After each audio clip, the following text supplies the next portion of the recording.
so we're going to make her work and earn it. So can we rise for the Pledge of Allegiance? Pledge allegiance to the flag of the United States of America, to the republic which stands, one nation, under God, indivisible, with liberty and justice for all.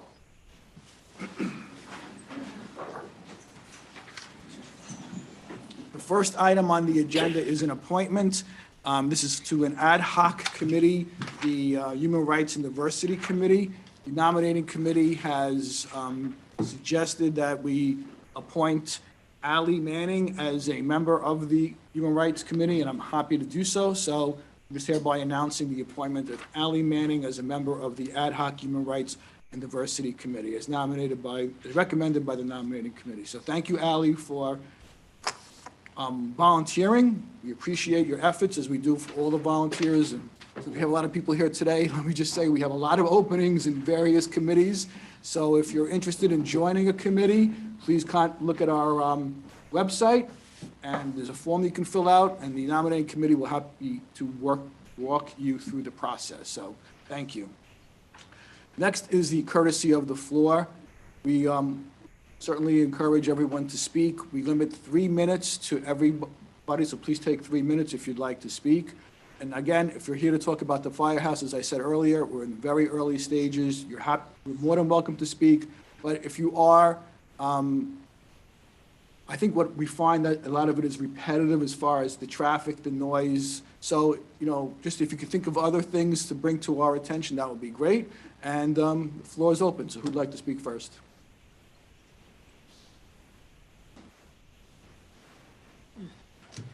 Just when you come up, just identify yourself and your address.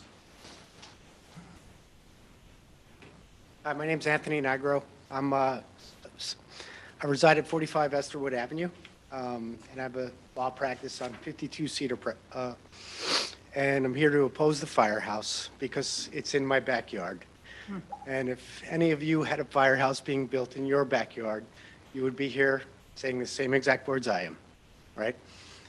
If the village is willing to privately buy property to purchase a firehouse, then there's not just one available lot that should be looked at. The entire village should be on the map and be looked at, because if you're willing to spend money, every piece of land is for sale, right? So I think your vision should be expanded.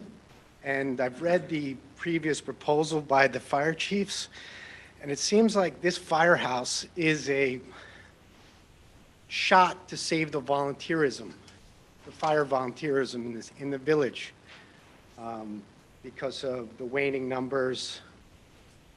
And I saw that they're going to try to do a pilot program if this ever passed, and this causes me great concern. I do not want a college bunkhouse in my backyard. I do not want a frat house in my backyard. I do not want college kids living in a firehouse in my backyard. And I don't want a firehouse in my backyard. And I just wanted to make that clear. Thank you. Okay, thank you. Next.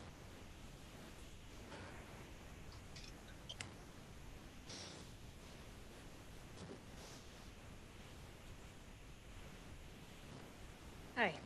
I'm Jennifer McNeely. I live at 21 Walgrove Avenue, where I'm a homeowner and live there with my husband. So that is the house that is directly across from the property that's being discussed. So obviously I have an interest here. I don't want to bore you with talking about the problem of lights and noise and traffic, but all of those are very much true. And I just want to point out that our neighborhood, and especially Walgrove Avenue, has a disproportionate burden of just noise and traffic and safety issues.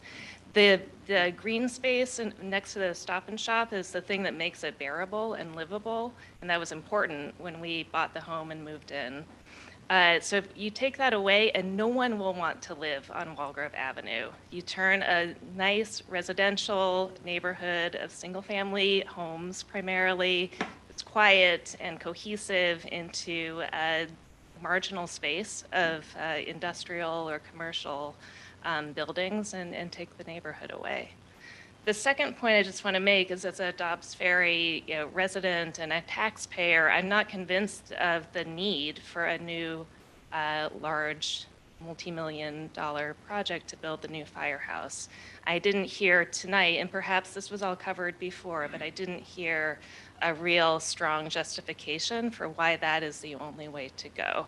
And before we spend millions and millions of dollars, I think we need to consider what we most need.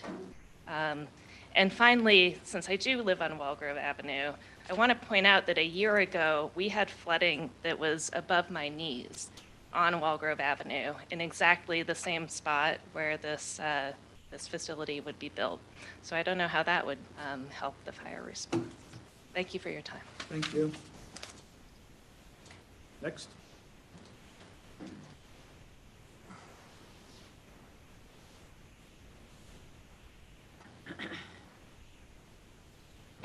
Hi, my name is Brianne Lusick, and I live at 21 Bellwood Avenue. I have several concerns about the proposed emergency services facility as well. In addition to the noise and traffic issues, I'm concerned that the village has not adequately analyzed whether such a facility is even needed. I've reviewed the presentations and memorandums prepared by the fire department regarding the proposed new facility. These documents say that the current facilities would be inadequate if the department switched to a hybrid model of paid and unpaid firefighters. Even assuming that's the case, I don't see why we are willing to spend our village resources now to build a facility that might not even be necessary if the department remains all volunteer, which is the stated goal of the fire department. Spending our limited resources on a contingency is not a wise financial decision. It's not clear whether the village or fire department has considered the possibility of upgrading and improving the existing facilities as opposed to building an entirely new one. Besides the quality of life impacts in Wallgrove Park, there are significant financial impacts to building a new facility. The Stop and Shop lot at 414 Broadway is currently assessed at over $2 million, so the village could end up paying several $1,000,000 before it even begins building a new facility. For these reasons, I ask that the board thoroughly analyze whether a new emergency services facility is necessary, evaluate various alternatives to building a new facility, and if a new facility is deemed absolutely necessary, carefully consider the impacts to any neighborhood where it might be located. Thank you. Thank you.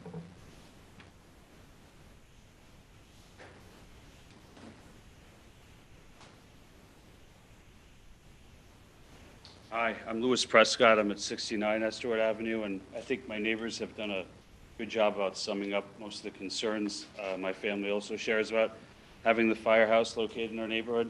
I'll add as a unique perspective, my wife actually spent some of her youth across the street from the Ashford Avenue fireplace and certainly remembers a lot of noise and, bringing back traumatic memories for her. So I think it was Trustee Taylor who had the idea that if maybe this space could be relooked at, that possibly if there is a need, and it sounds like there certainly is a need, this space that we're currently in possibly be renovated to be the hub and maybe relocate some of the administrative functions to an off-site. If it has to go into a residential neighborhood, the noise impact from a move like that wouldn't be as significant.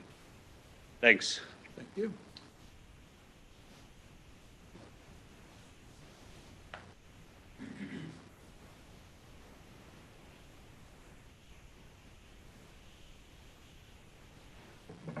Hi, I'm DeSanne Davis. I'm at 84 Maple Street. And I wanted to say that I'm very excited to see the progress for Gould Park. So I want to take a break from the firehouse for a minute and chat about Gould Park. I've been in front of the board before. I was part of the committee to do the renovations on the Gould Park playground. And we're really, really excited to see the progress that's happening in Gould Park and the plans to invest more in Gould Park. I do want to take a minute to remind you that there's outstanding promises from that playground effort that have not been realized. We fundraised $30,000 for that playground, and most of the fundraised elements have not been put in. Those elements were put on hold because of the water study, which I appreciate, but it's disheartening to see that they don't get reminders as we consider these next phases of the project. None of them were included in the drawings that we saw today. So can you send us an email? Because I'm not aware of that. So Yeah, can you please send us an email? Send it to me and we'll get it Yeah. included in the next round. I just was not aware that we missed that, so. Okay, so the rec department has all of those. We've presented them to the board. We, in fact, brought like physical copies. I don't know what's happened to them. But I can review a few of the elements that were included in that. There were hammocks that are going in that slope along Washington. So that's potentially impacted how much space we have depending on the location of the basketball courts. There was native plantings. A significant amount of money was raised for landscaping, not just in the playground, but to actually have green space in the park, as well as nature play, landscaping around the playgrounds, all of these efforts. And a local resident has drawn up all those plans already. Yeah, so we have engaged a landscape architect to do the second Yeah. component of, so what you saw today was mostly an engineering component of the project. So our next phase, and she's working on this now, is for her to address all of those landscape issues, pathways, plantings, screenings. And we did look at the landscape plan that was prepared, and she has that, and she's going to incorporate those items into it. So I think, Okay. so we are heading down that path. We're just not quite there yet. Okay. So I think building those things into discussion of the timeline and of the budget, taking into account that those residents and businesses that donated money pre-pandemic are still not recognized for those efforts. And things like having a ribbon cutting, we were told that all of that was on hold until this was finished. And that's now years of investment that those businesses have put that's not recognized. So I think it's important. Yeah, no, I'm glad you brought it to our attention. I truly didn't realize that. So, and make sure, I will. you come here next month and tell us the same thing. Will do. Thank you. Mr. Mayor, the engineering work in connection with those stormwater drainage plans and designs and all, that was delayed because of the county, we got a grant from the county to cover part of it. So that pause for delay has delayed, the upgrades, because you still have to address the stormwater that will affect Gould. I think Trustee Patino made it clear that this wasn't in any way going to add or detract from the current stormwater issues. Yeah. I mean, we knew we know that we're going to have to dig up a significant portion of the earth there. And so, that seemed like a very clear reason not to go forward with the paving, pathways, plantings, because we would just, be just throwing money away that way. So, but I appreciate that. And so the next presentation will have not just more details like we talked about and materials and those, but also landscape plan. Okay.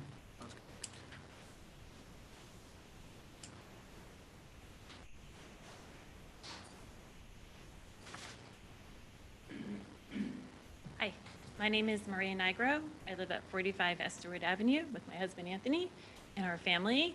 I'm also the co-president of the Wildgrove Park Neighborhood Association, and I wanted to speak to some of the concerns that were shared by neighbors who couldn't come to tonight's meeting. One of the big concerns that the neighborhood has about the proposal of not just the firehouse, but the emergency services facility is for funding, which I think some people have already addressed quite eloquently in terms of the village's ability to purchase a property at fair market value when it owns several properties that could potentially be used, and also not just to purchase, but to build and then maintain this state-of-the-art facility. Other issues that the neighborhood is very concerned are about quality of life issues, and I think that you have been made aware of those probably over email, but also through other organizations like Safe Streets, which some residents in our neighborhood are very involved with. I think we have a great sense of the traffic issues in our neighborhood. Other concerns are about noise pollution, light pollution, undermining the character of the neighborhood. We are primarily a residential neighborhood. The parking issue, which hasn't been addressed yet, I think as many trustees know from firsthand experience, the Stop and Shop parking lot serves as overflow for many businesses in downtown Dobbs Ferry. And if you remove that, I think you're just going to push those parking spots further into the Wallgrove Park neighborhood, which is an additional burden the neighborhood will have to bear. And then finally, which is the loss of green space. There are very few green spaces available in our village. The space at 414 certainly is not very attractive, but it's one of the few green spaces in our downtown area. And if the village is thinking about purchasing private property to develop it, I think there are more creative uses of green space to add to our village than a large facility and another large mass similar to the Compass building, the Walgreens building, all of that congestion on that neighborhood. And again, I just want to emphasize that the funding issue is also a really big concern by our neighborhood as we think about our tax burden. So, thanks. Thank you.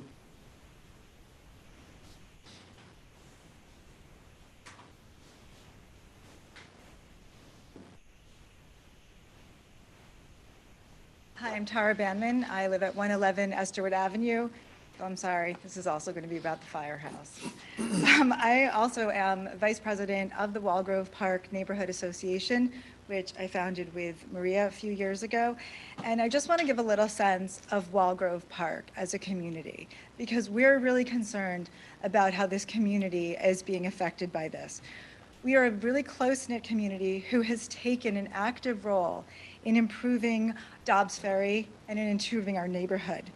We have beautified Dobbs Ferry by creating a welcoming pollinator garden, which everyone en route to Children's Village and Springhurst has the opportunity to see. And of course, there's an environmental impact of having joined the pollinator pathway with that.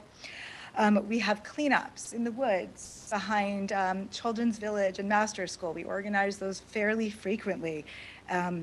We also have fundraised as a neighborhood for Children's Village.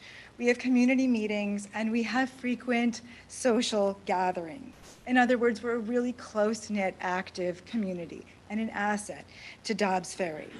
We have had to contend with the challenges of having 3 schools in the neighborhood, Springhurst, the Master School, and Children's Village, and of course the Stop and Shop. But this proposal really is undermining our neighborhood. We really feel that it is threatening to transform this lovely neighborhood, which is welcoming to children and families and active Dobbs Ferry residents, into a place that would frankly be unpleasant to live in, because as many people have said already, nobody really would want to, just not attractive to live in a place by a firehouse. And we are truly concerned what this would mean to our village and to Dobbs Ferry to undermine this really special part of the village. Thank you. Thank you. Anyone else?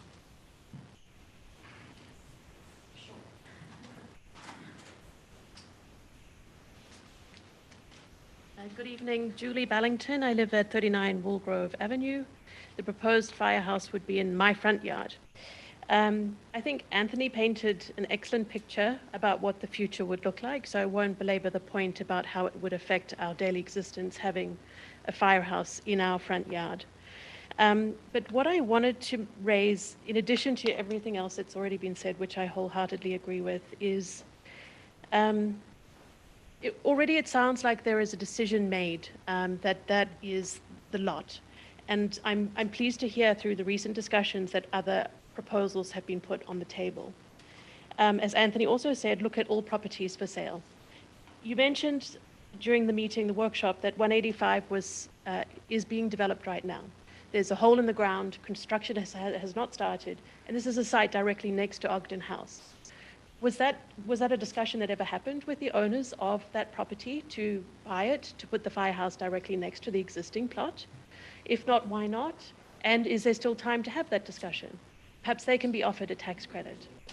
I very much agree with Larry that this existing site seems to offer a lot of alternatives that we need to consider, a bigger space in a central location. And you also have a site which the town owns at the end of Cedar, where I think it would be a lot cheaper to build a nice municipal building there, frankly, than finding another location for a firehouse. Also, the idea of adding EMS has been added to the proposal today. Before it was firefighting, now it also includes ambulance service, as I understood, which will increase the calls. Statistics say there's 400 calls per year. What is it including the EMS services? I don't know what number that is. It wasn't included in any of the documents. I'm also confused about the budget and comparisons to professional or paid fire services. So some of the comparisons were to Scarsdale or other areas which do have big budgets, $13 million. So for us to compare our little town with the facilities we need to those, it's not comparing apples and apples. And I think we need to look at other, volunteer fire services as basis of comparison, not fully professionalized firehouses. And on which point, I'm new to the village, so perhaps I don't understand the discussion around the volunteer fire service, but it seems that in today's day and age, these are essential services. In fact, we know they are essential frontline services. And why is it not a professional paid service? I would like, maybe there's an answer in other minutes that I could have a look at, but it would be great to understand that. Thanks. Thank you. Anyone else?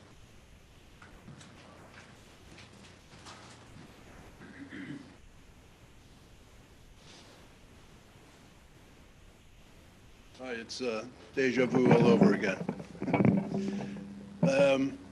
Who are you? My name is Christopher Smith. I live at 53 Esterwood Avenue. Hello, Mayor. Nice to see you. Nice to see you. Hello, everybody that I haven't seen in a long time. I was hoping not to come out of retirement. I'm not here to comment on whether or not we need a new firehouse or not, or whether it's appropriate or not. However, it would appear to be that, to me, that first step has been skipped, whether or not we even need a new firehouse. But I do appreciate what the fire department and emergency services do. I'm here to tell you the Gateway is not an appropriate place for a firehouse. It's called the Gateway, and living on Esterwood Avenue, I can tell you I have a long history of dealing with its challenges.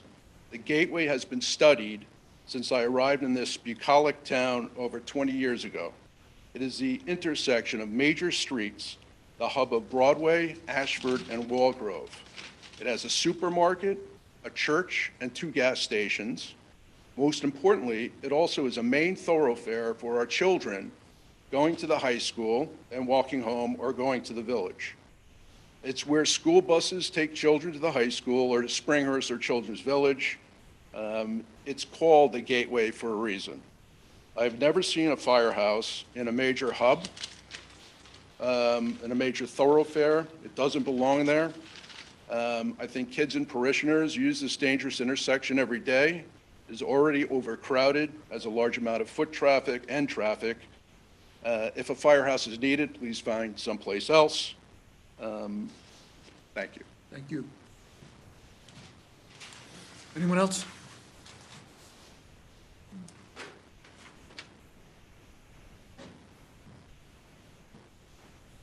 Hi, I'm Anya Washington. I live at 35 Walgrove.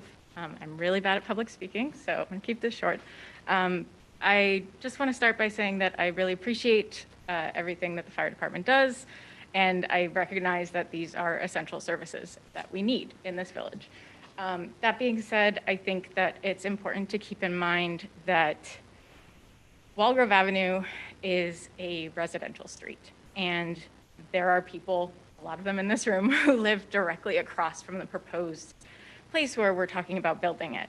And I think that it's really important that we think about the impact that this could have on building it in a residential area. And we talked, everybody knows about the impacts of the noise and the light pollution, but I think that there has to be somewhere that we can put it where it's going to be in a more commercial area or a different part of town that's not going to necessarily impact the sleep schedules of the people who live here and the families that live in these residential areas. So I think that we need to explore other locations that we can put it where we're not literally moving into people's front yards and just completely disrupting the lives that they've built.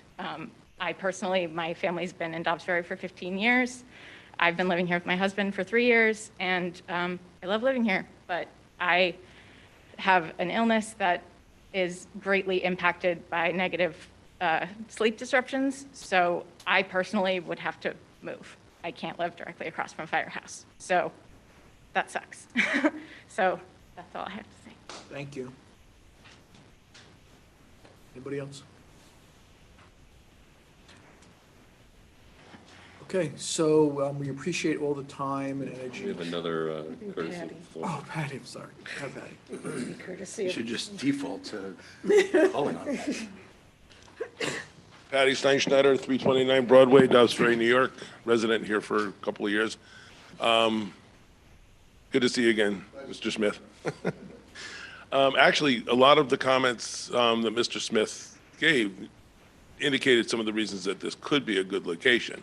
The thing that I think is important to understand here is that this is a beginning of a process for this round, but this has been talked about for more than 20 years. We've talked about the need for improved emergency response services and facilities since, I think the first time I heard about it was in around 1986. We're in a building that was built when fire engines were very, very different. And the idea of being able to get to a fire is all about response. And this is not the best location in the village for it. That is one of the locations. I'm not saying it's the only one, but that's one of the locations that's proven to be very central and appropriately located for this from the standpoint of fighting a fire. In terms of the volunteer fire department versus a professional fire department, I think everyone on this board, and probably many in the room, once they aren't thinking about this in their neighborhood, realize that if we go to a paid fire department, that's going to have an amazing impact on our taxes. What the volunteer fire department does for this community is outrageously amazing. I mean, they risk their lives as residents, as neighbors, to fight fires. They don't get paid for this, and this isn't some kind of a, boy, I wish I had a shinier fire engine or something. This is about having the facilities that we need in this village that meet OSHA requirements, that meet FEMA requirements. We're seeing worse storms. We're seeing all kinds of things. They don't just fight fires when, I don't know if the person who had the leak, or not leak, but the flooding in their basement, if they had to call emergency services to get it pumped out. I've seen these guys show up when there are bad rainstorms to pump people's basements out. So I think we need to make sure that what we're doing here is really the best for their long-term needs, as those are the same as our village. There's no separation here. And I can't imagine any neighborhood saying, I wish I had a firehouse in front of my, or across the street from me. I think that's going to be an issue no matter where you go in the village. We're a small village. We're limited in space. I'd love to say there's some other piece of property that I know that we could use. I think, Mr. Mayor, if anybody was going to know if there was that other piece of property, I would know it. So this is something that needs to be studied more, which is what you guys have all talked about, which is what the fire department has said they're wanting to do. So I think we need to take that seriously, but that's not why I'm here tonight. That was just because I haven't. Start the clock again. I'm very concerned about the windows that we're talking about, and the main concern I have is if I'm looking at $98,000 being the difference between vinyl replacement windows and Cowanir aluminum windows, we need to seriously look at what kind of numbers we're talking about, because we can get very good wood windows that are aluminum clad for that $98,000 for this building. So we might want to take a look at it. Thank you very much, Liz.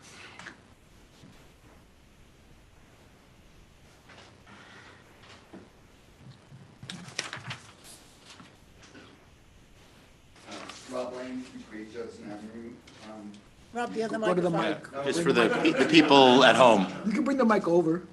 Yeah. That's- Rob Lane, 228 Judson Avenue. Usually when I'm here because I'm talking on behalf of the planning board or the Affordable Housing Task Force and so on. I'm really, though, just here tonight because I'm talking as a kind of proud resident of Dobbs Ferry, taxpayer in Dobbs Ferry. And I want to say with regard to the same issue of the windows and other things that I'm sure you all will be confronted with, that I totally appreciate the desire to be as conservative with costs and as careful with costs as possible. But I think it's really important that we maintain the integrity of the public buildings in the village. When we talk about infrastructure, we're all thinking about pipes, everything that's in the ground.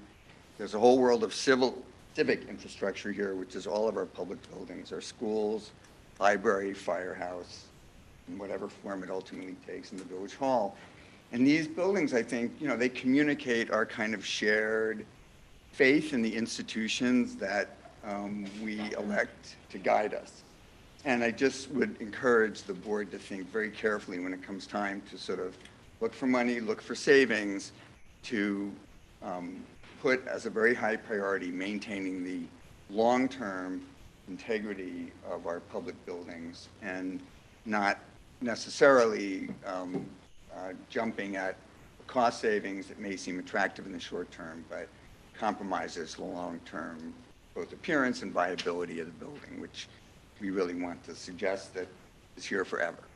So, thank you. So what are you saying, Rob, exactly? Are you talking about this building and the windows, or? Yes. Okay, so The tell green me what you. windows, tell us that I know that one of the things, but I think that there'll be other issues that are going to come up with regard to the renovations to the public buildings that, in this case, it happens to be coming together around this issue of vinyl versus aluminum windows.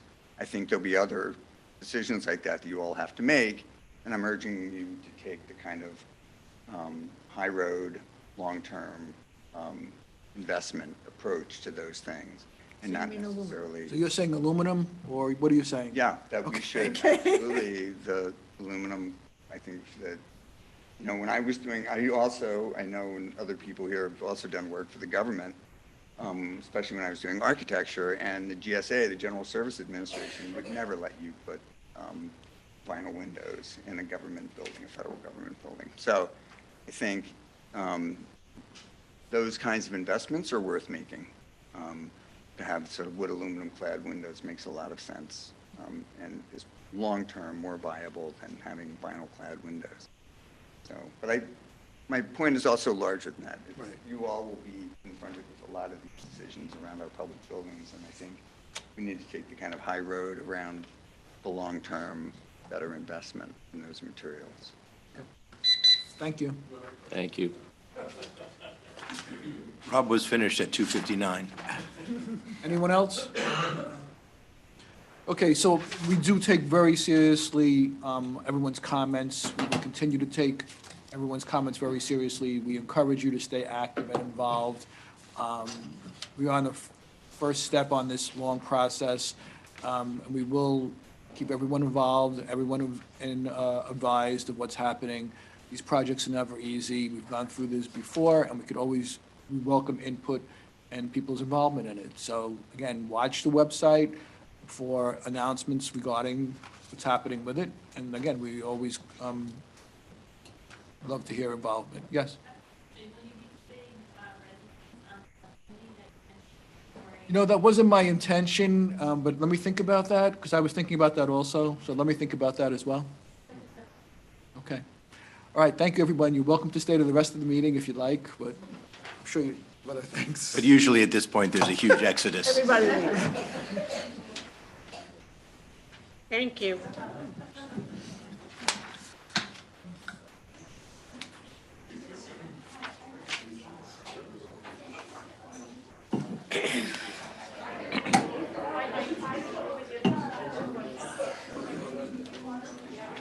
If we could leave as quickly as possible, because we do need to get on with the meeting.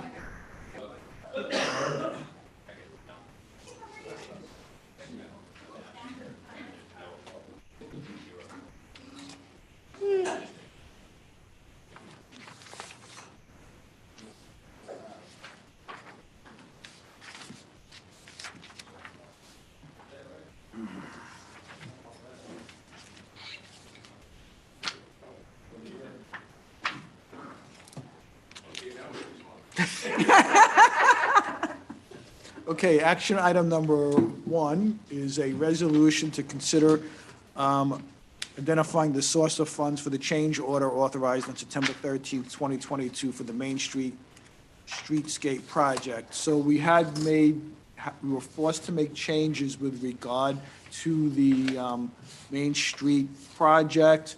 We found that there were some vaults that were not sustainable. We've taken action with that, and we've authorized previously the village to execute change orders on that. But in order to move forward with it, we have to find the money for it and make the appropriate interfund transfer. So we have that resolution before us today.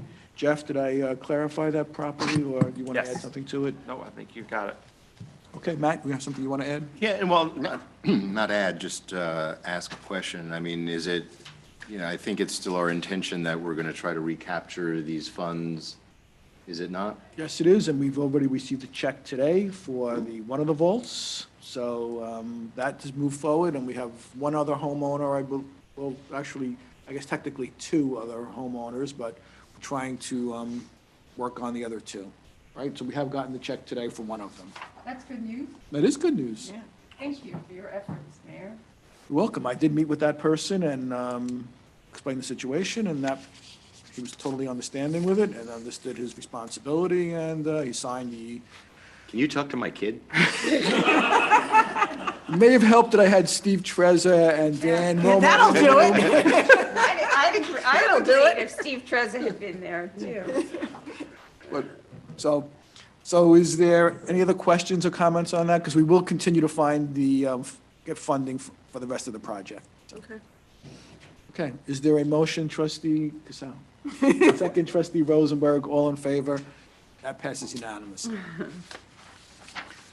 Action item number 2, is to consider a resolution to enter into an agreement to purchase 5 parking kiosks. We had previously spoken about what we wanted to do, what we thought was best for the village in regard to parking, making the parking fees available to people who just didn't want to use their phones. So we previously decided that we were going to go with 5 kiosks. This motion before us today also is a funding situation where we're going to transfer the money so we can actually buy these kiosks. I understand we've already met with the kiosk company. They've evaluated the spaces. They've judged them to be appropriate as far as availability regarding cell phones and solar, so everything seems to be moving along on that. So, any other questions or comments on that? One question. Is it the same company from whom we're buying the kiosks that we would be buying the license plate reader? Chief, do you know the answer to that question?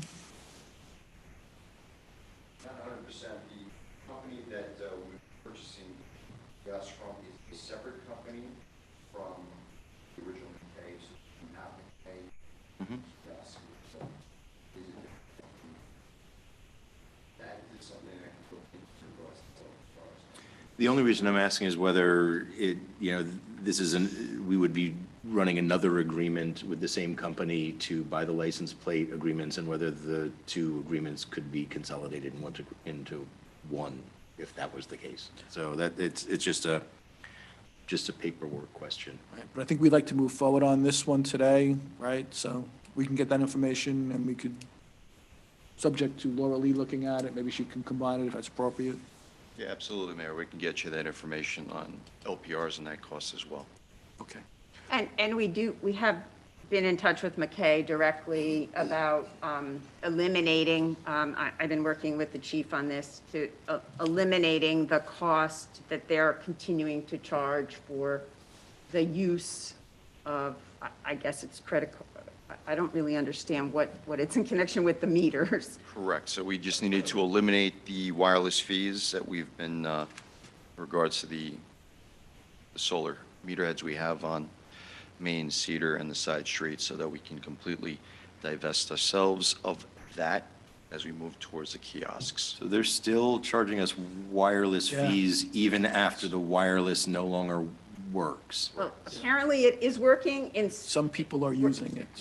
Some people are still using them and capable of, I don't know why, I thought they were all inoperable, and when I reached out to say to them, stop charging us, because you told us the meters were inoperable, they said, well, they're still in use, so I'm not quite sure, and they've asked for clarification in terms of the date you want to just simply cancel it, so. May. Yeah. Of last year. So Laura Lee, you've been working on that, right? So I'm working with the chief to. That is correct. Identify the date to do that. I'm not aware that the kiosks are going to cover all the areas. Are all of the meters just simply going to be out of commission? We want to be able to get them turned off officially, then we can eventually come back and declare them a surplus, attempt to sell them, Okay. so the village can recoup some money back. So with your instructions, I can reach out to them tomorrow and tell them immediately. Oh, yes, yeah, sure. Okay, thank How you. long will it take to receive the kiosks after we sign? This is going to be done December 5th, will be in by December 15th, I believe.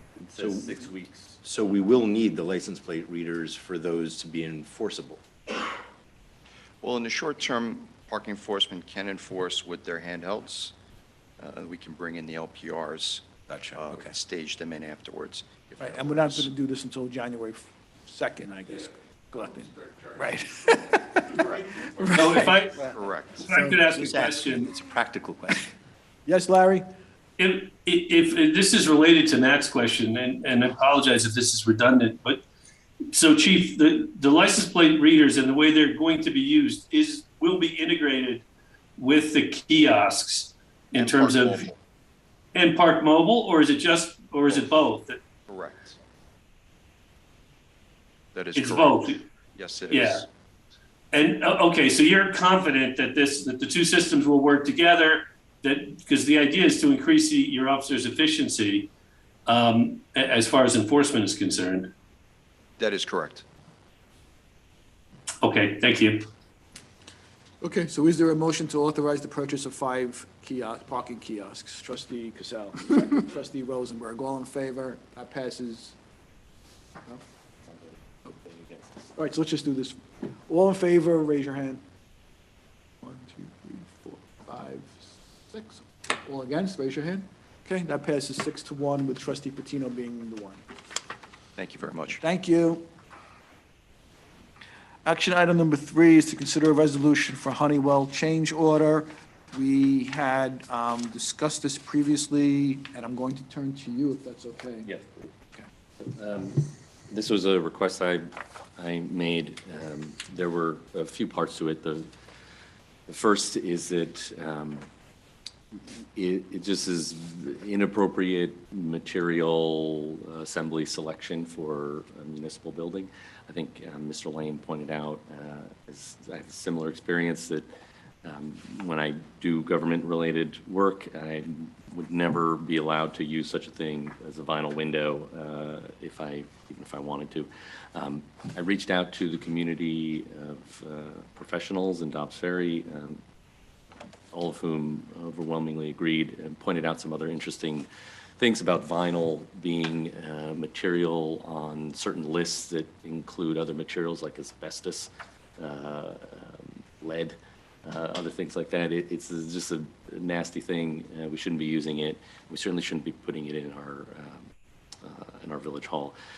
I am at the and I was hoping to have this ready for tonight, which I don't. I'm the proposed alternative aluminum window that's here is it could be improved upon, which I believe improved upon for the same cost. So I would not like to vote on this tonight. I'd like to have this additional cost and run this by everyone. But the other part of this is there was some concern about that Honeywell brought up about the unknown hazardous materials in the wall that they may have to deal with if they were doing this other window system. Building Inspector Dan Romer did probe at one of the windows. Didn't find anything other than didn't find anything that looked suspicious, like asbestos adhesives or insulation. So that's not to say that wouldn't be in a different window, but we feel that it's reasonable expectation that the other windows will be similar. So I don't foresee that being a major issue. I know it came up. Some people were worried about unknown costs for that sort of thing. So I think that it's essential we do this, a nice window, and but I'll have another proposal, and I'll work that out with Honeywell in the next couple of weeks. Okay, so I'm okay with tabling this. Are the majority okay with tabling it, Sure. Trustee Patino? And I think we're looking at a cost of $100,000, somewhere in that realm. So just, if everyone feels, I mean, part of this is, if you all feel that this is a reasonable expense, then I'll, pursue this, bring it to us. Well, considering, your expertise in the field and Rob's expertise, so I was a little hesitant, but I'm comfortable now with it. Yeah, I spoke to Yair Rosencrantz, who's, Yeah. I spoke to Dipti Shah, who was also on the AHRB. I spoke to Stephen from the Planning Board, Steve Hunter, Steve Tilley, Niall Kane, Patty Steinschneider. Overwhelming. I mean, they were actually kind of shocked that we were considering vinyl windows. I thought I was just maybe being too much of a curmudgeon. So, everyone really, I think it's the right thing. Okay. Is everybody okay with tabling that? Matt, Cole, Does that affect? Go? Fine. Okay. Sherry? Fine. Larry? Yes. Does that affect timeline in any way, or? I'm sure he'd rather have that answer right now, but, we have to do But it right. it's not going to impact. what they- Can't answer that Yeah, okay. definitively. Okay, we want to do it right. But I'll find out. I'll find out what the lead time is for the proposed window Mhm. and how that affects his schedule. And Okay. I don't think he's not gonna start that work, Yeah. in 4 weeks from now. He's gonna, Yeah, no. so. A little cold. Okay, so we'll table that resolution. And we'll move to resolution number 4, which is to consider a resolution approving the audit of claims as submitted and recommended by the village treasurer. Is there a motion to approve the audit of claims? Trustee Cassell, second. Trustee Rosen Asher, all in favor?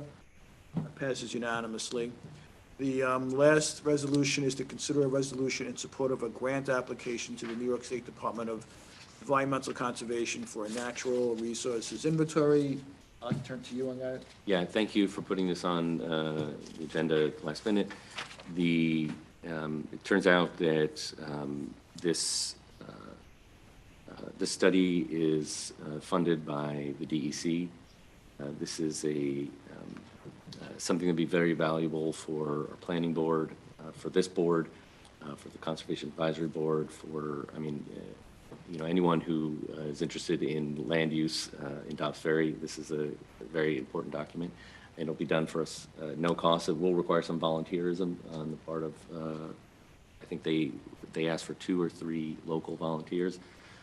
I think we're going to call from the CAB for that, for those roles, but it'll be paid for and conducted by state. Okay, I want to thank the CAB, Ed Manley specifically, as well as Trustee Patino on this, and I've also spoken to the other villages on the importance of going forward with this, so I appreciate Trustee Patino brought this to our attention to get this done. So is there a motion to support a grant application to the New York State Department of Environmental Conservation for a natural resources inventory? Trustee Patino, second. Trustee Rosen Asher, all in favor? That passes unanimously. Okay, let's go to the trustee liaison reports. Matt, let's start with you. Nothing this week. Okay, Cole? You want to report about what happened at the Memorial Park with Little League? Oh, yeah, sure. I'm tired, so maybe you want to do it. No. But no, Matt could do it because Matt was there also. No, we had I'll do a, it. they had on Saturday morning, they had what'd they call it? A sod laying ceremony. ceremony. But anyone who's interested or should just go take a look at the field because it looks really nice. They laid most of the infield. I don't know if they laid the outfield. They haven't laid anything yet. Hopefully soon because the weather's getting iffy. But at least the infield will be done, even if the outfield is done at a later time. And they built a new pitching mound, and it's really, we should thank the community for raising so much money in the Little League for going through all the effort to get the contractor. And of course, we have to thank our DPW for basically jumping and getting everything done that needed to get done to get the field ready and helping to move the old grass and the old concrete. So it's been a yeoman's task, and I think everyone has done a great job, and hopefully it'll be a great field and in use in the spring. Thank you. Donna, do you have anything? Jerry? The Human Rights and Diversity Committee is going to be hosting, in honor of Native American Heritage Month, a walk to Workers Creek to visit the oyster midden. I don't know what an oyster midden is, but so that's on Sunday, this Sunday, November 27th, and they're gathering between 10:45 and 11 right at our Pride Crosswalk, and we'll go walk along the aqueduct. So we hope that people will join us there. The Beautification Committee and the Downtown Improvement Committee are working with the village to help with holiday decorating and ideas like that. And happy Thanksgiving, everybody. Thank you. Mike? The CAB brought this to our attention, this natural resources inventory, so I think they'll be very happy to see that we're moving forward with this. I have nothing really important at the zoning, nothing to report on tree commission. Okay. I noticed that the trees started to go in on Main Street. Isn't it late for that? Okay.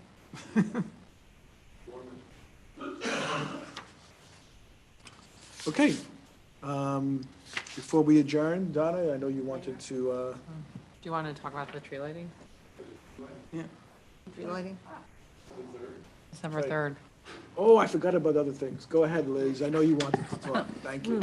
I just wanted to remind everybody that the 2022 Toys for Tots campaign is underway. We have a collection bin in my office at Village Hall. We have one downstairs in the lobby, and we also have one at the Embassy Center.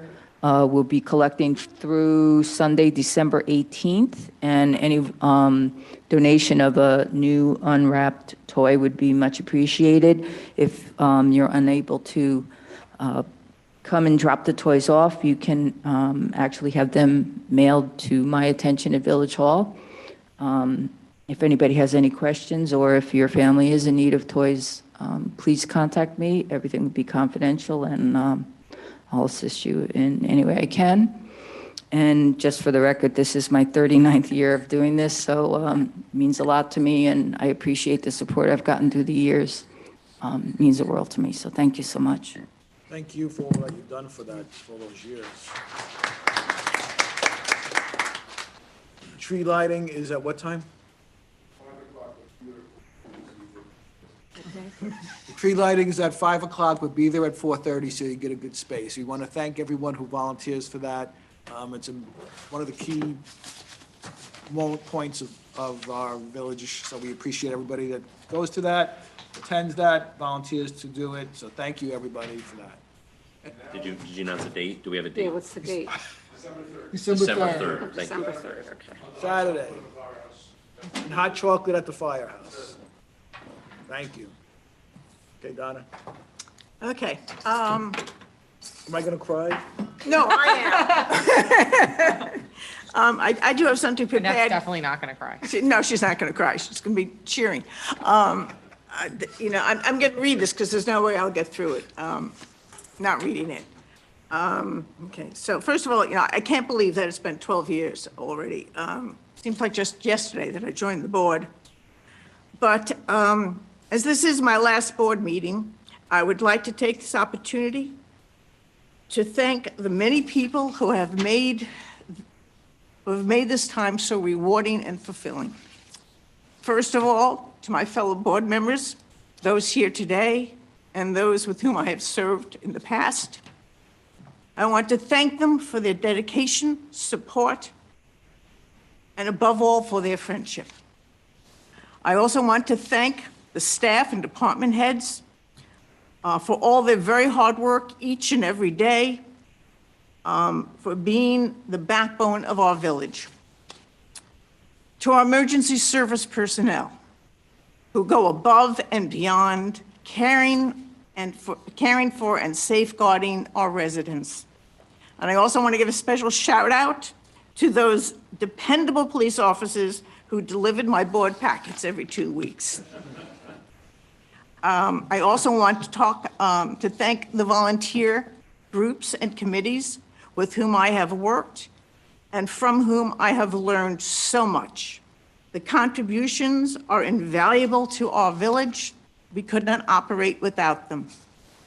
Most of all, I want to thank our residents of Dobbs Ferry for giving me the privilege and honor to represent and serve them. Finally, last but not least, of course, I must thank Annette for her support and her patience during this time. Leaving the board is difficult, but it is made easier by knowing that I am leaving it in good hands with an excellent group of people. In the future, I will continue to serve as a member of the Affordable Housing Task Force and the Senior Advocacy Committee, so I'm not finished quite yet.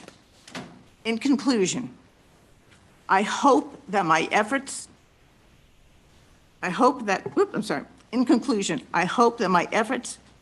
fulfilled my pledges to you and have made a positive difference in the village and in the lives of the people of Dobbs Ferry. Thank you.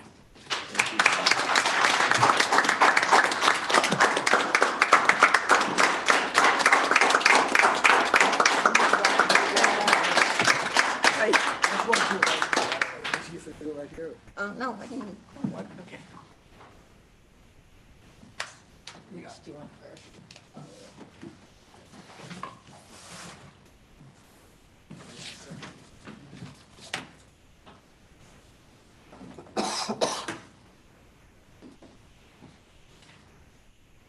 So what can I say to a person who's been here longer than I have, who, when I came onto the board, was, we were dealing with a town square situation, and I knew nothing about government work, and I turned to Donna, and Donna was always, as she has been with every board, every trustee over the years, has been so giving of her time, of her knowledge.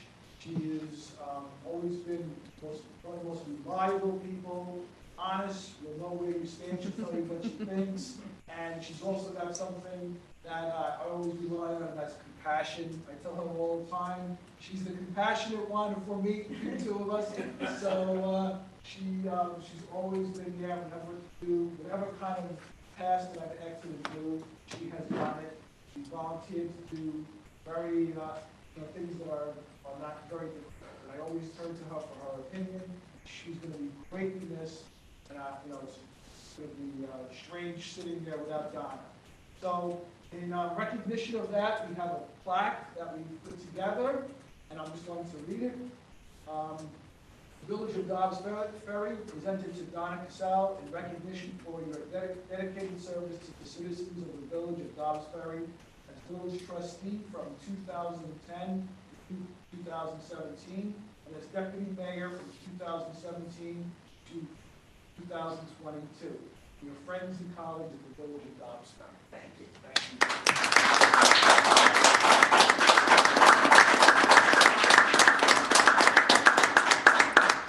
We also have a proclamation.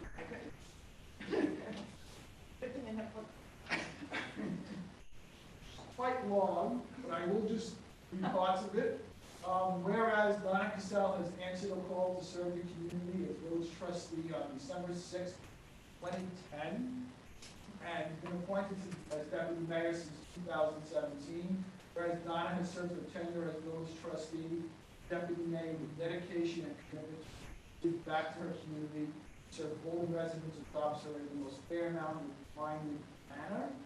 And I'm just going to jump down and say that whereas Donna has made countless positive contributions to the deliberations of the board in the most skillful, cooperative manner, helped to resolve conflicts and reach consensus on the Village of Dobbs Ferry. As a result, Dobbs Ferry is a better place because of her service. Therefore, be it officially resolved that I acknowledge with gratitude the contribution that Donna has made to the citizens of Dobbs Ferry, and I do hereby proclaim Wednesday, November 23rd, is Donna Cassell Day, the Village of Dobbs Ferry. That means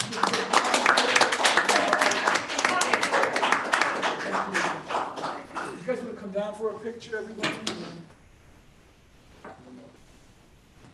It'll be strange not to have you. Sorry. You want to get it on Oh, I think the board should, yeah. We go stand by Larry. Stand by Larry.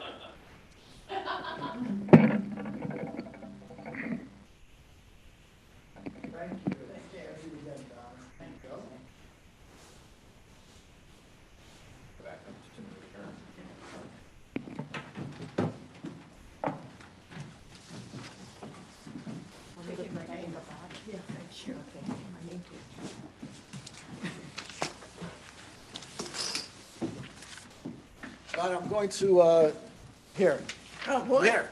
All right. You get to close the meeting tonight. Okay, so, here we go. Do I have a motion to adjourn this meeting? Trustee Asher, second. Trustee Sullivan, this meeting, all in favor? That's unanimous. This meeting is adjourned.